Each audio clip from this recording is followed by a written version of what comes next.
Okay, new business is the Retail Economic Development Plan for presentation by Retail Coach. And Mr. Chairman, just so you know, we've got two gentlemen with us from Retail Coach. We've got Kelly Coffer and we've got Aaron Farmer. And they've got a presentation, and I think it's up, right? Great. Yeah. So, I do appreciate you allowing us an opportunity to come visit with you about our firm and some things that we feel like are important for the future of Joliet. Just a really quick introduction to our company. We create retail economic plans for municipalities, chambers of commerce, and economic development organizations across the country. You know, I have a varied background as well as Aaron, but I was just mentioning a little bit earlier, I was in a previous life when I worked for a national retailer, had worked on a Minnesota Fabrics transaction. And this probably, had to be 14, 15 years ago when they were in, I believe it's Northridge Shopping Center up at Larkin and 30, but didn't ever imagine coming back here under a different premise. But you know, my background is in retail brokerage. I worked for a number of years for a developer, leasing mall space, leasing shopping center space, and as mentioned, worked a number of years for a national retailer, traveling around the country, finding sites for them, doing market analysis, doing land analysis, and basically opening stores. Myself and Aaron Farmer, we work hand in hand on our retail projects. We have worked in over 26 states, a number of transactions recently here in Illinois. This is just a really quick quote from one of our clients in Texas. One of the unique things about the Retail Coach is we're somewhat of an A to Z organization.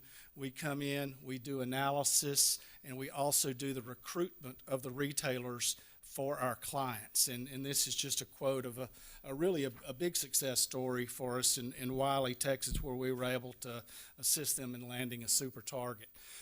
Our approach, that A to Z approach I mentioned, is called Retail 360. And we have given you a proposal of potential services for your community.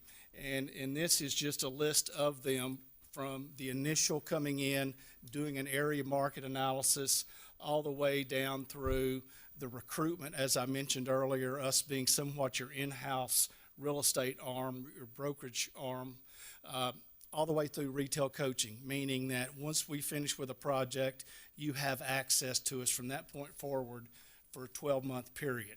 So you do have the proposal, and this presentation will closely follow what we had proposed for you. Initially, the area market analysis.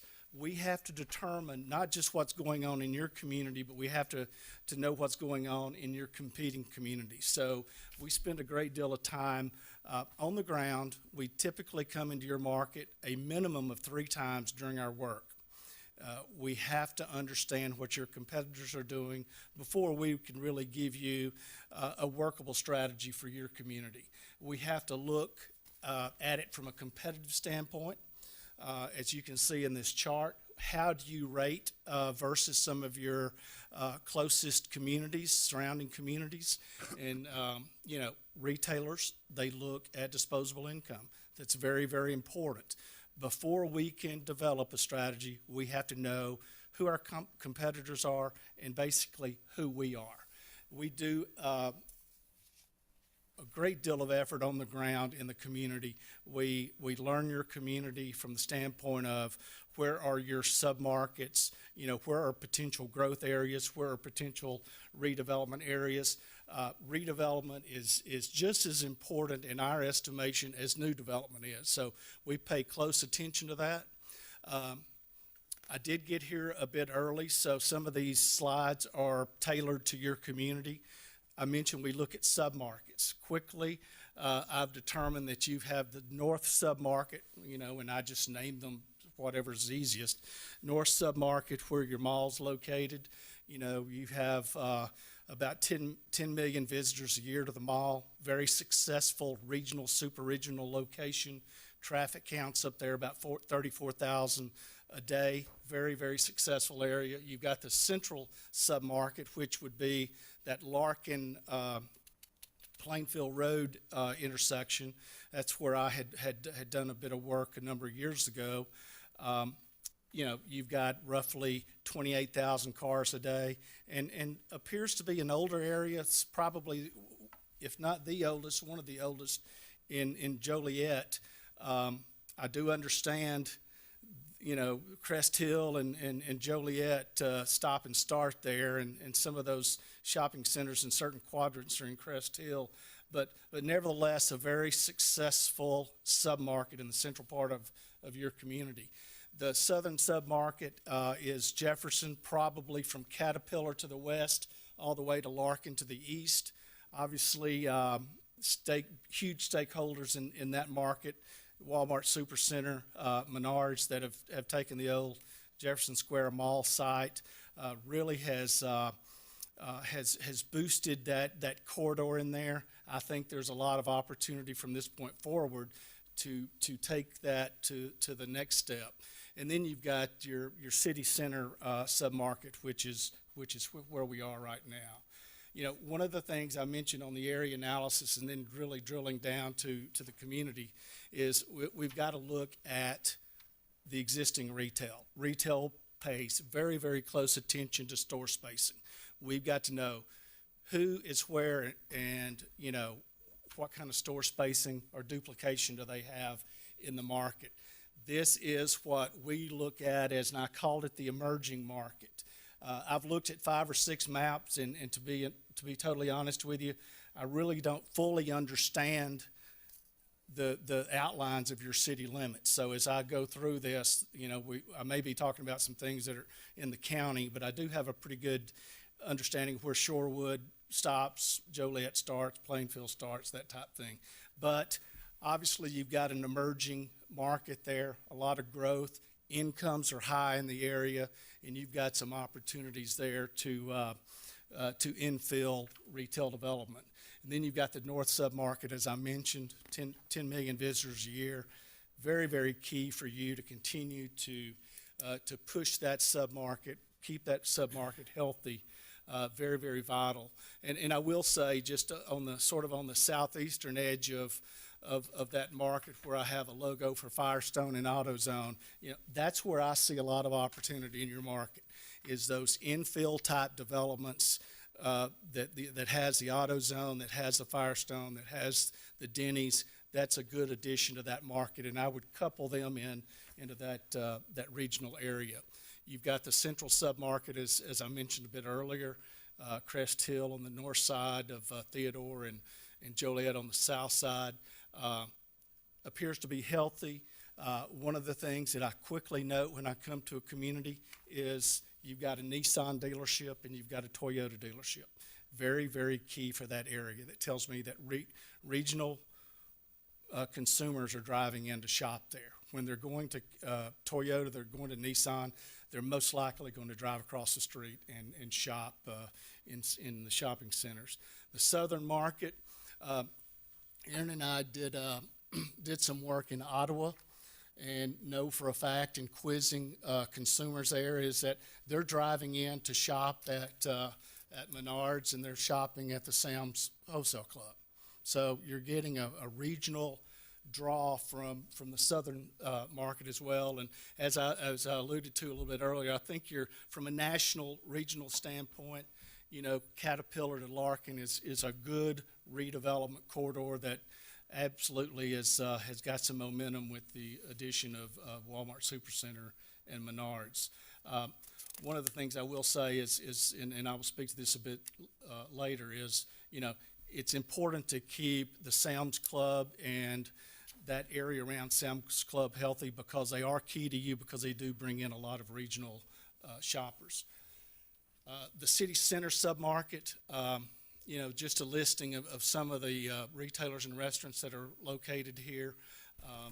I came down yesterday and had some lunch at the Route 66 diner and quiz some people on their opinions of the market. So, obviously downtowns are important to every community. A healthy downtown is very key to the overall economic development success of a community. What we have proposed for you is basically independent studies for each of these submarkets: the north, the central, the south, and the west emerging submarket, as well as the city center submarket. So as I go through this, I'm going to pick out one submarket and show you some examples of how we would work, but keep in mind that we would do this for each of your submarkets. Each submarket has different dynamics. They have different incomes. They have different ethnicities. I've looked at each of those. Some are a little more African American than others. Your northern submarket, they have higher incomes as your western submarket. So all those factors come into play when we ultimately start targeting and recruiting retailers for these various areas. The first thing that we have to do is determine the trade area, how far people are driving in to shop. We do it three different ways. We do a radial, which is how many people live in a radial or a circle of a submarket. Then we do a drive time. How long will it take for somebody to get there by the highway system?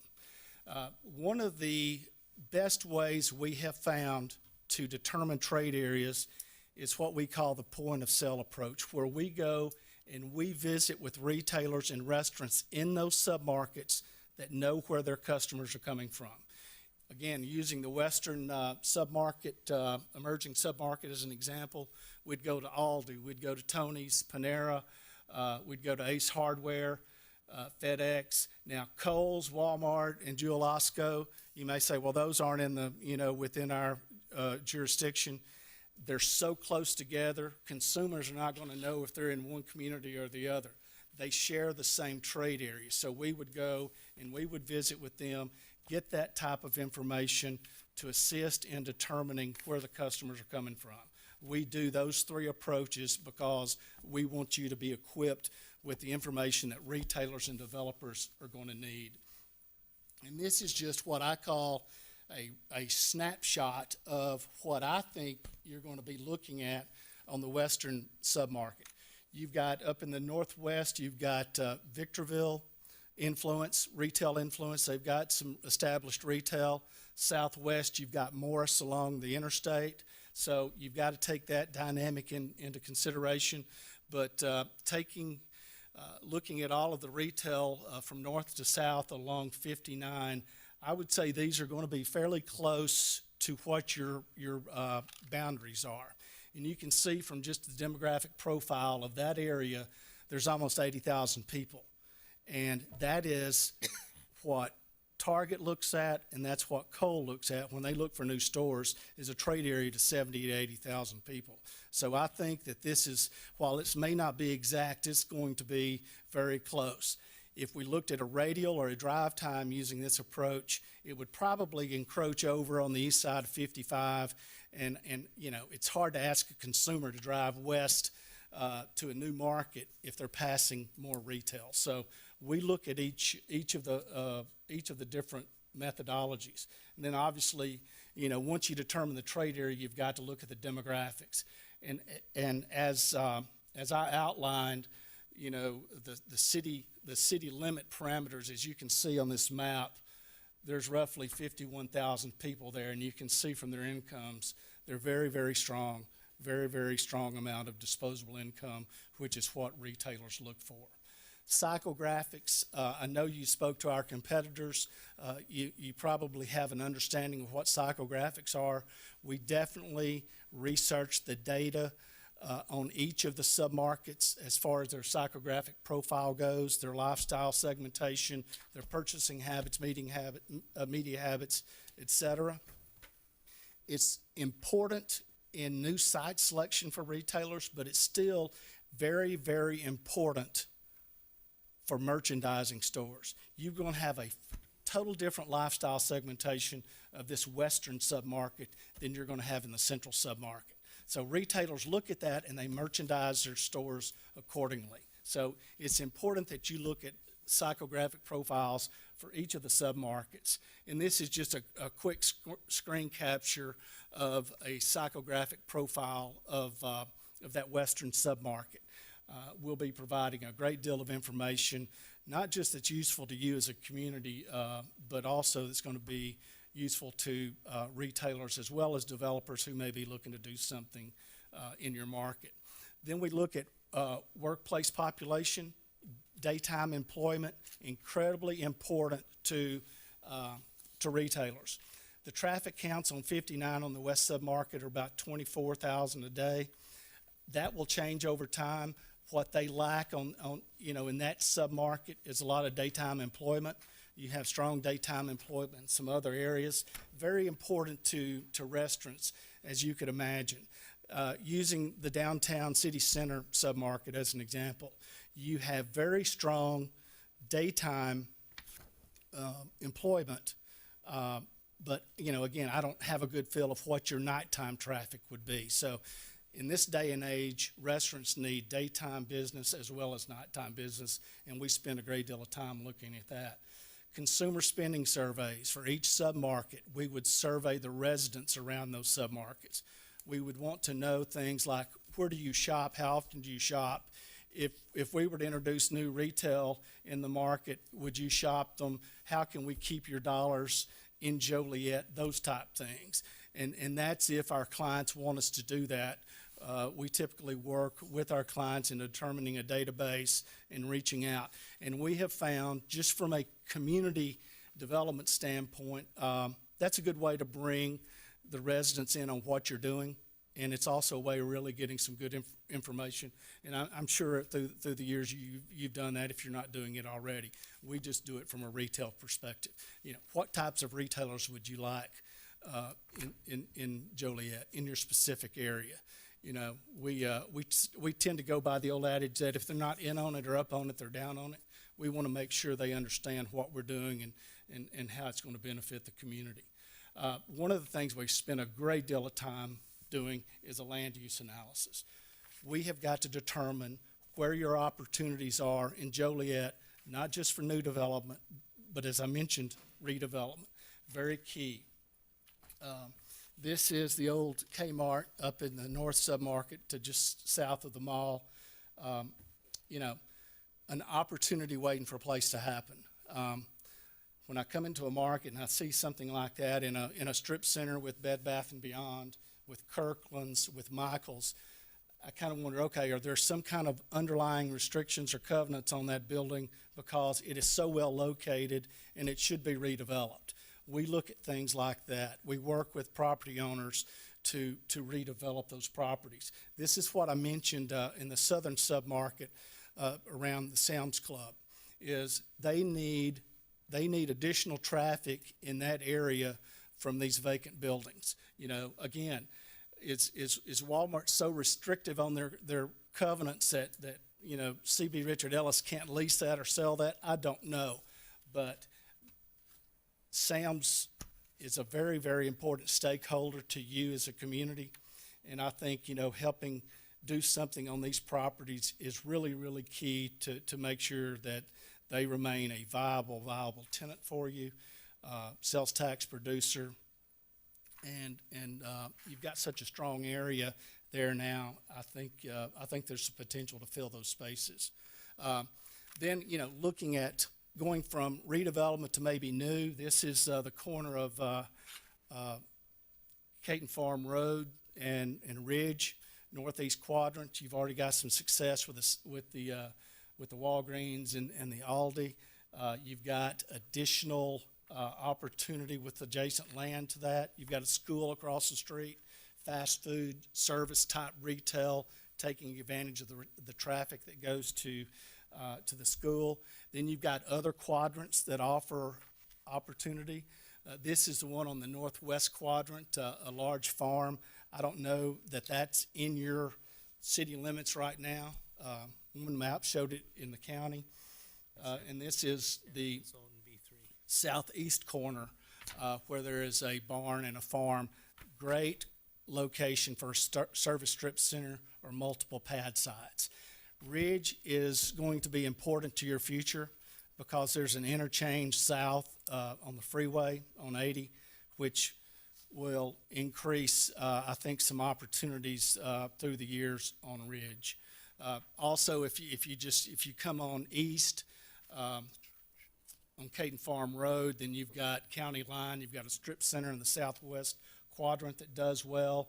You've got, again, land on the northwest quadrant. Not sure if that's in your jurisdiction or not. Then you've got on down a CVS across the street, some additional land too. So, it's really important to not just look at what's there today as far as these submarkets and some of your higher traffic arterials. We look at it as to what it is today, but what it can be tomorrow. All of the sites that we look at from a development standpoint, if it be out at Ridge and Caton Ranch, as well as redevelopment properties, we create what we call geo-retail interactive mapping, to where we allow you to put this on your website that an outsider can pull up, probably under the Economic Development and Planning tab, something that says available sites.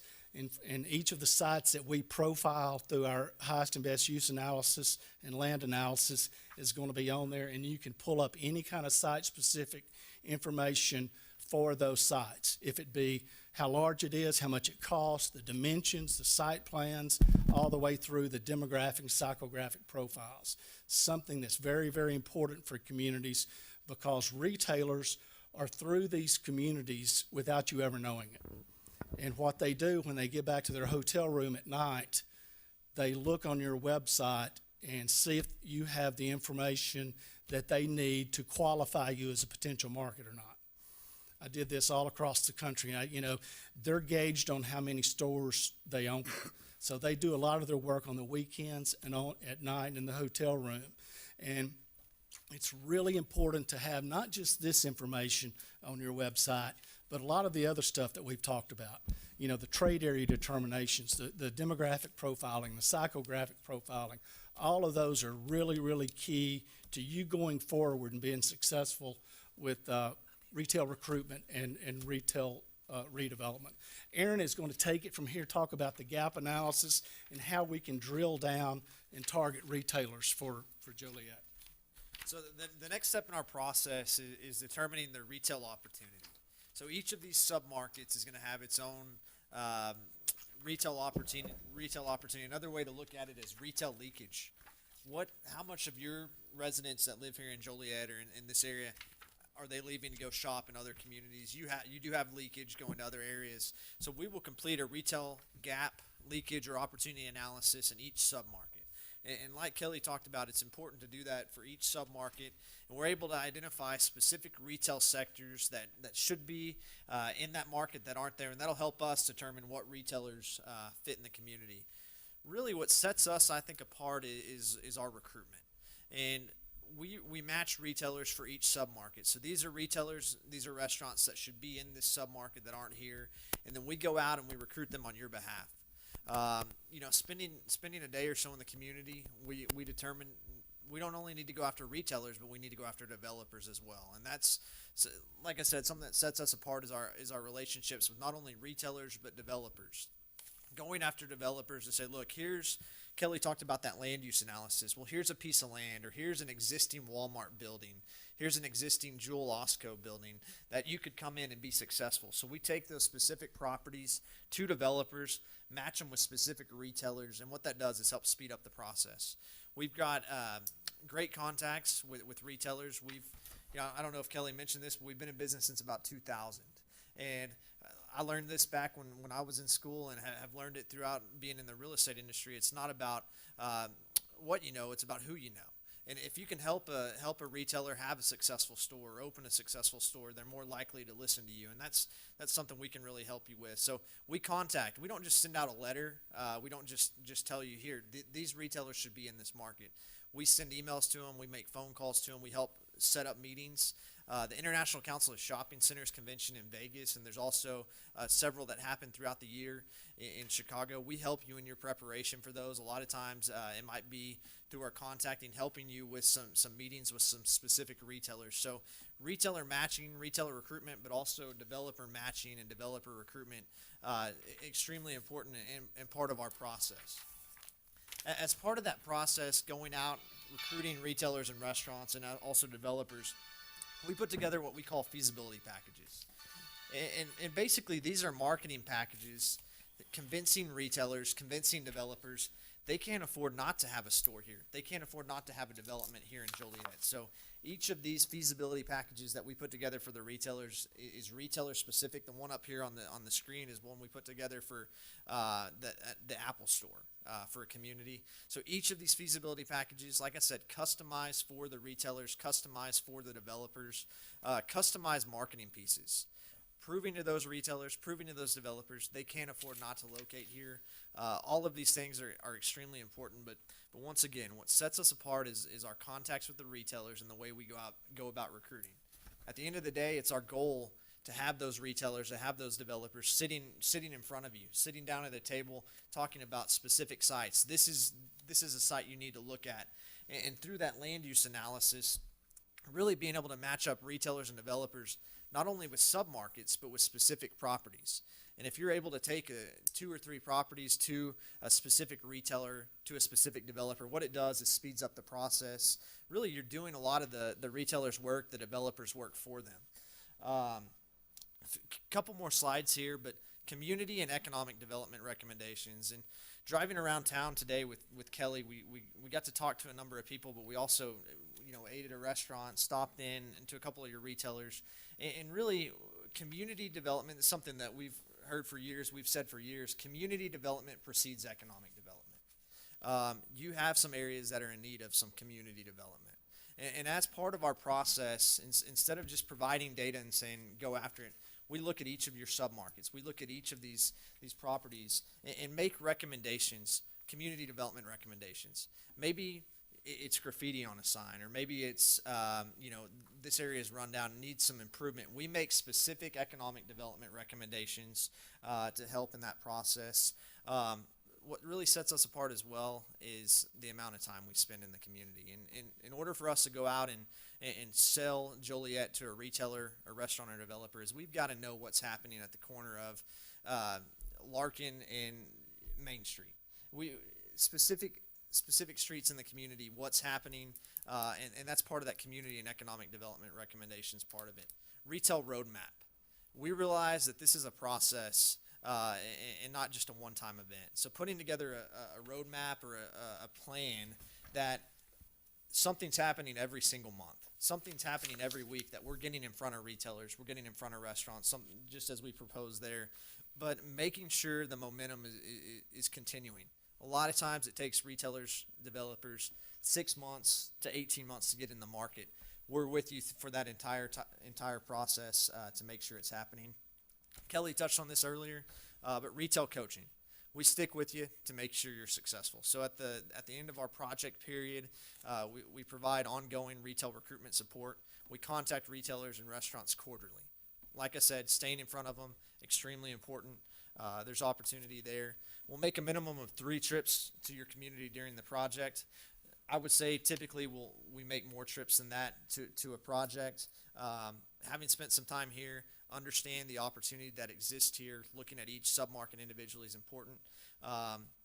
Stakeholder meetings is something we have where we meet with business owners. We meet with developers in the community, really get their feel for the community, meet with council members, mayor, really get the feel for what's happened retail-wise in Joliet over the last 10, 20, so many years. But it's extremely important to be face-to-face. One of the things that we've been doing in almost every community we work in is realize this is not just a recruitment process, but also a retention process. And we'll hold a meeting with local retailers, existing retailers that are here, to explain how they can use this information to expand their business, to maybe expand into a different category, or maybe it's to open up another franchise or to open up a franchise. You've got several franchisees or franchises that have opportunity here. You've got opportunity because Joliet is such a large community for duplication. So doing all of those things, but meeting with specific retailers, restaurants that are already here in the community. And that's the end of our presentation. We wanted to open it up for questions here, but like I said, we were able to spend a small amount of time here, but hopefully you see the amount of work we've already done in looking at specific properties, looking at your specific submarkets, and we feel like we can be successful here and can help get you in front of some of those retailers, developers, and restaurants with that goal ultimately getting them to open a store or a development here. If I may, sorry for being late. I was tied up in a meeting. Sure. Did they go over any kind of price? Okay. I have some questions. Sure, go ahead. Sure. You kind of touched on it, that you do in fact somehow, some way reach out to the existing retailers. Sure. Joliet's got a proud tradition of long-time established, locally owned retail businesses across the spectrum. Mm-hmm. So there are some things out there. I mean, it leads me to two questions I have. With that in mind, how do you avoid mere cannibalization?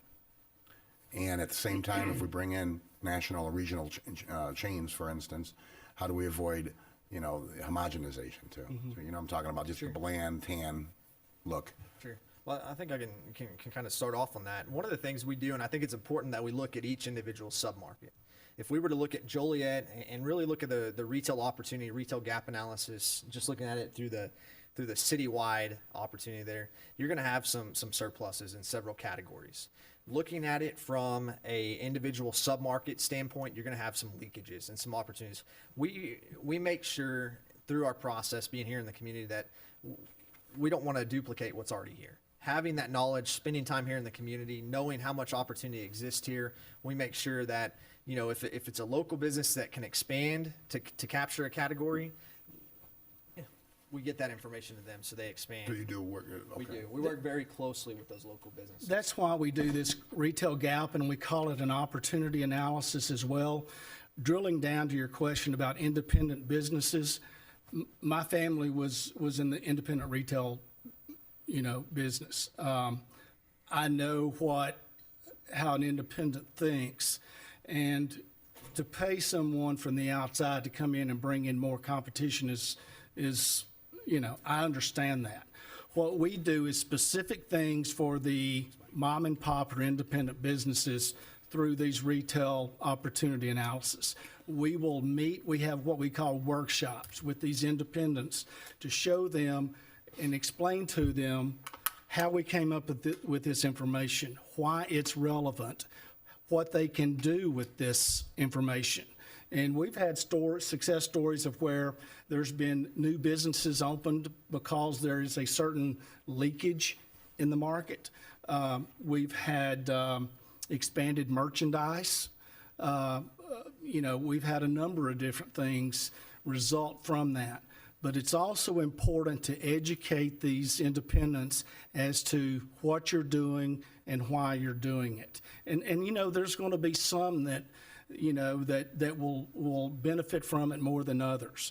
But, we go to an extreme to make sure we're not cannibalizing existing business. That's why we look at this gap analysis on a sub-market level and not on a full community level. Well, once you complete your analysis, then obviously you would be open to hosting a community meeting for the local independents. We do that in every community. Yeah. We just see the importance. One good example of how we can do that is the psychographic analysis. We can sit down and go over how to use the psychographics as a local business to expand, to better merchandise your stores. Great example, Gander Mountain uses psychographics. A lot of your larger national retailers use psychographics. That's why the Gander Mountain here has different items than the Gander Mountain back in Houston, Texas. So your local businesses can absolutely use that psychographic analysis, and that's just part of what we do during that workshop. That's the reason we call it a workshop, because it's not me standing up and talking to them. It's, okay, we're going to roll up our sleeves. I'm going to explain to you exactly how we came up with this information and show you how you can use it and give examples of how others have used it. We just feel like that is a valuable key, because an overall healthy community from a retail standpoint is a mix of national, regional, and independents. And so when you say retention, in addition to recruitment, you're talking about retention of existing businesses, not just those that you bring in.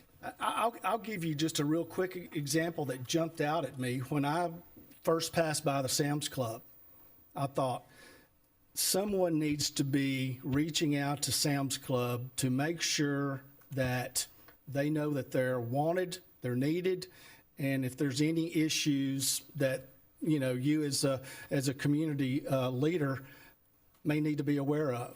They are very, very key for you. We've had examples in communities where, you know, a lot of communities are good at industrial manufacturing retention, but they tend to sometimes overlook, you know, the retail. But retail is becoming just as important to a community. In the Sam's issue, and again, you may have spoken to them at coffee yesterday, but that jumped out at me as, you know, with the vacancies next to them, I would probably want to make a call to them pretty quickly. And to your question about homogenization in the market, we make sure that we're going after those retail categories that have voids that aren't in the market. So really focusing on the leakage, but really where those voids are to make sure we're not just reproducing retailers, the same retail, type of retail throughout that entire submarket. So really looking for those retailer voids. Mike? My only question was as far as the plan, how long would it take, and the cost? We typically look at 120 days to do the plan. After visiting here, and I think that's what we proposed to you, after visiting here, looking at the number of unique submarkets that you have, we would probably, if chosen, would like to spread that out to 150 days. Because again, we're going to look at each of them uniquely. Each of them have their own level of opportunity. Our contract period with you is for 12 months. And I think we'd given you some options for some an extended relationship. But I would propose at this point, probably 150 days to do our analysis, do our initial retail matching and our retail contacts and developer contacts, as Aaron mentioned. You know, one of the things that is not in that proposal is the developer recruitment. And spending just a day here, spend a little bit of time here, have realized that developer recruitment part of it needs to be a huge part of this process. And adding that to that initial proposal that we sent over, no additional cost, but really focusing on the developer recruitment as well, and being able to marry up retailers with developers. And like I said earlier, help speed up the process, getting somebody to the community. As I mentioned earlier, when we were talking about the north submarket, the new development just south of there on Plainfield Road with the Firestone, with the AutoZone, I see potential to duplicate that scenario in a number of different areas in your market. One being, you know, out west, you know, with some infill type development. Not just big new development, but also look at infill development in these submarkets. And you've seen it already happen, you know, along Jefferson, you know, with the introduction of Walmart, Supercenter, and Menards. You've seen some infill starting to take place, nicer types development, nicer tenant mixes. I think there's opportunity for you along those lines. And again, the redevelopment is, to me, is a given. That has to take place at some level.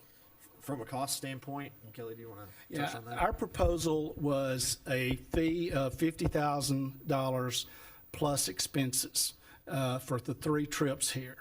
And then we had optioned 2 additional years for us to maintain our relationship, renew everything each year, doing the same level of work. And those second and third year was $35,000. We've already done a lot of the work through our initial work, so $35,000 for years 2 and years 3. And I'll ask the obvious question too. You know, we had a presentation from a competitor that you're familiar with. What would you say sets you apart from the competitor? Because, you know, the pricing right now, I think, is competitive. Right. So what would set you apart? Well, I just, you know, and you have our slides that you could look at after this presentation. But I think our level of detail of coming into the market, spending time in your market as well as these competing markets that we've noted, splitting or segmenting your community into submarkets and basically doing, 5 different unique studies versus one master study. I think that gives you an incredible amount of detailed information. But as Aaron mentioned, I think at the end of the day, retail has to be recruited in this day and age. And that is a big separator from us and any of our competitors that we run across in the 26 states that we've worked in. And one of the things, obviously, that I really jumped over was really looking at each of your opportunities in the market, in each of these submarkets, what we call the land use analysis. I think that is very key for you as far as maybe, allowing some of these opportunities that we see taken to the next step of successful development. You have a list of, available list that you might pass on to Jim of municipal references? Sure, absolutely. And I'll just kind of echo what Kelly said, but really to just kind of talk to that question you had, we're much more than data providers. And we really pride ourselves on the relationships we have with our client communities, but also the relationships we have with the retailers.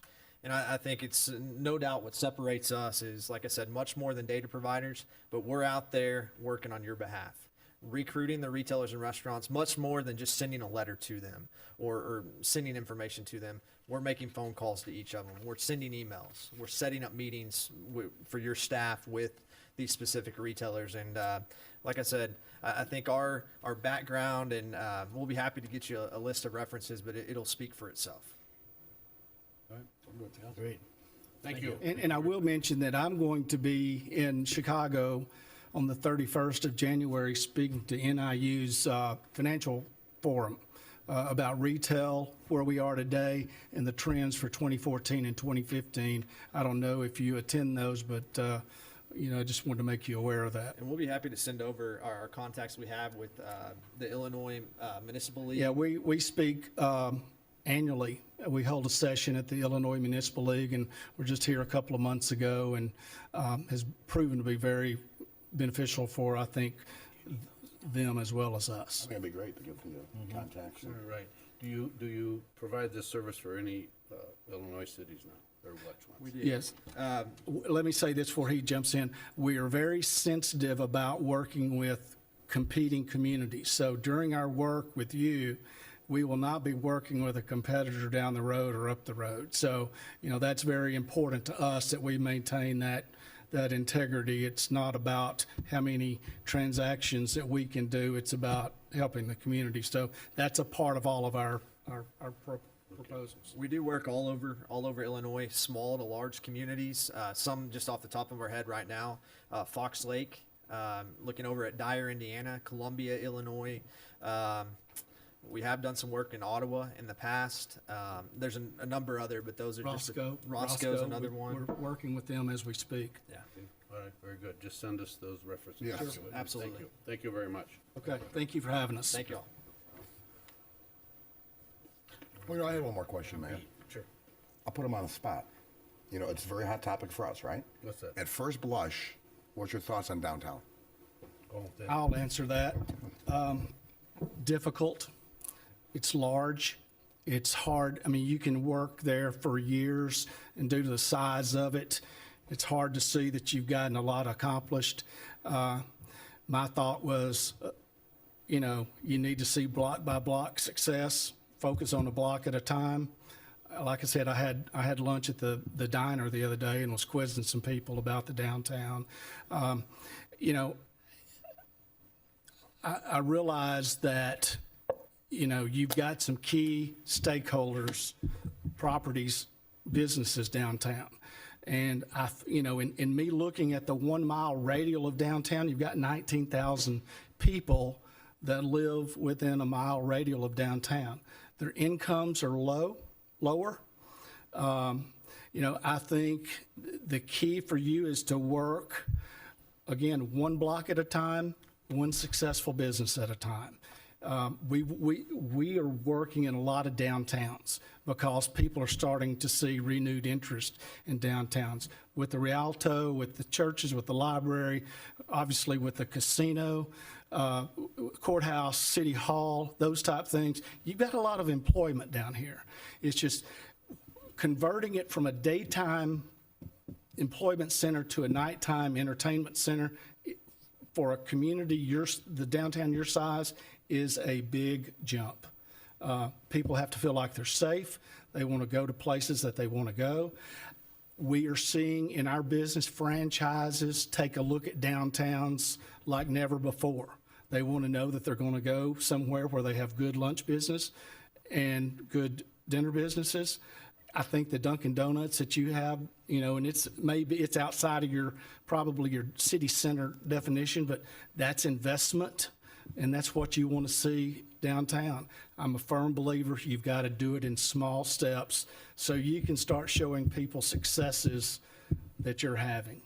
One last thing, we didn't talk about it, but in that land use analysis, we pulled up just some specific properties and identified some opportunities there. We also got to do that in downtown. As part of that land use redevelopment analysis is looking at specific properties downtown and what opportunities exist. And if we can identify some of those properties and are able to get it in front of a developer, get it in front of a retailer, get some things happening there, many times, especially in downtowns, it's a domino effect. Starting on one area, once somebody sees some new redevelopment happening, it's a domino effect and going forward. And like Kelly said, working in a number of downtowns, I think people realize that downtowns for many are the pulse of the community. Like Kelly said, you've got that daytime population here. We need to get some of these specific properties, not just in front of retailers, but get them in front of some developers and redevelopers as well. You asked my opinion, I'm going to give you one more, and it very well could be viewed as a strong opinion. I see so many communities spend a great deal of money with elaborate planning, charrettes, streetscape renderings, a number of things that don't fit the market that they're working in. What you need to do as a community, and you very well may have done this, is determine who you are, and that's a lot of the things that we do, and what do you want it to be? And what do you, as longtime residents, feel like it has the potential to be? Don't pay someone that comes here 5 times, and then they're going to give you their idea in an awesome-looking display, but does it really match who we are, what we are, and who we want to become? We come in behind a lot of those planners, and it makes it awful difficult. Planning needs to be market-driven and not driven by, well, I saw this happen in another market. It needs to be specific to you. I think 2 positive things we have going. One is we're building a brand new transportation center. I don't know if you're familiar. No, sir. And it's a, $50 million project. It's multimodal. Yeah, okay, multimodal transportation center. In Joliet Junior College, the oldest community I saw junior that. college, which is building a $50 million facility. They plan on bringing 400 students to the downtown area. So we figure between both of them, that's going to bring some more people downtown. So we're hoping that's going to And it becomes a marketing initiative. You've got to play off of, Aaron said, those successes. It's got to be, I'm coming from the outside, but I'm going to make the point, people need to feel safe to come down in the evenings. Right. That's a given. That's not, well, we need to work on that. That is an absolute given. right. And we talked about the retail opportunity analysis. Where we see most benefit from our workshops, where we have independent businesses come in, it's not in the submarkets, it's downtown, because they need the most help. And a lot of these businesses that open downtown, they're not well capitalized. They had a great idea, but are they the person to execute it? They're the ones that need the most help when we start talking about these retail workshops. Very good. Okay, Thank thank you. you. Thank you. Very much. Where are we at here? B? Yeah, Jim? Mr. Chairman, what we were going to do is Scott was going to do a presentation, but from what I understand, we've got 2 of the committee members have to go into the next one. Okay. Finance. So what my time is that? report again could get 45. postponed, and Scott could also, and I guess they need the audio in the other room as well. So I Okay. guess we could adjourn the meeting. Okay. Can I just have one question, Jim? Sure. The Dominic's on Essington Road. I know there's been some activity Do you know anything about that as far as what's going Still on? don't know who's gonna go in there. There's a lot of speculation. That was never put on the market. My grocery expert told me that he believes that there's a store that was vying for it long before Dominic's ever put it up for sale. They never actually did put it as an available Oh, property. they did not? They did not. Okay. So we think that, and I know the mayor's been talking to some folks, so he's got some speculation, but nobody's saying anything. Okay. If I may, we've been talking to Robertino, who is Angelo Caputo's son-in-law, about that. And when Mariano's went in, the other Dominic's, we've been in touch with him, and he says that's gonna be too many of them type stores in that smaller market, so he says they're no longer interested. Yes. So we don't know that it's, Caputo's, yeah. yeah. They haven't announced that that's on the market available. So as of right now, the best information I have that it's not available, that somebody's interested in it. We don't know who. Okay. Caputo's were looking at Tony's. Yes. They had something else going. Now they see what Tony's is doing, and they're kicking themselves for not taking that. So, yeah. Okay. Thank you. Thank you. All right. Motion to adjourn. So moved. Second. All in favor? Aye. Thank you. Aye. Should you,